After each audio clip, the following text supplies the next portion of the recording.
Hello guys, ഹെൽമെറ്റൊക്കെ ഇട്ട് എങ്ങോട്ടാണെന്നല്ലേ? അന്നൂസിൻ്റെ കയ്യിലിരിക്കുന്ന അവളുടെ പുതിയ ഫ്രണ്ടാണ് കേട്ടോ. അവൾ ഒരുങ്ങി ഇറങ്ങിയിട്ടുണ്ട്. വീഡിയോ എടുത്തിട്ട് അപ്ലോഡ് ചെയ്യാൻ മറന്നുപോയ ആരെങ്കിലും ഉണ്ടോ? അപ്പോൾ ഇത് അങ്ങനൊരു വീഡിയോ ആണ്. വീഡിയോ ഞാൻ അപ്ലോഡ് ചെയ്യാൻ മറന്നുപോയി. അപ്പോൾ ഞങ്ങൾ ധൃതി വെച്ച് പോകുന്നത് എങ്ങോട്ടാണെന്ന് വെച്ചാൽ 2:45 മൂവിക്ക് 2:30ക്കാണ് വീട്ടിൽ നിന്ന് ഇറങ്ങിയത്. അപ്പോൾ ഞങ്ങൾ വീട്ടിൽ നിന്ന് ഇറങ്ങി പെട്ടെന്ന് തിയേറ്ററിലേക്ക് പോവുകയാണ്. സമയമില്ലെങ്കിലും നമ്മൾ കുറേ ഷോയൊക്കെ ബൈക്കിലിരുന്ന് കാണിക്കുമല്ലോ, അപ്പോൾ അതാണ് ഈ കാണുന്നത്. അങ്ങനെ ഞങ്ങൾ തിയേറ്ററിലെത്തി.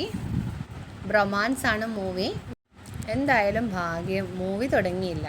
ഞങ്ങൾ അങ്ങനെ മൂവിയൊക്കെ കണ്ടുകൊണ്ടിരുന്നു. അന്നു ഇടയ്ക്കൊരു ഐസ്ക്രീമൊക്കെ വാങ്ങിച്ചു കഴിച്ചു. മൂവിയൊക്കെ കണ്ട് ഞങ്ങൾ അങ്ങനെ വീട്ടിൽ തിരിച്ചെത്തി. ചാനൽ എല്ലാവരും സബ്സ്ക്രൈബ് ചെയ്യാൻ മറക്കല്ലേ. ബായ്.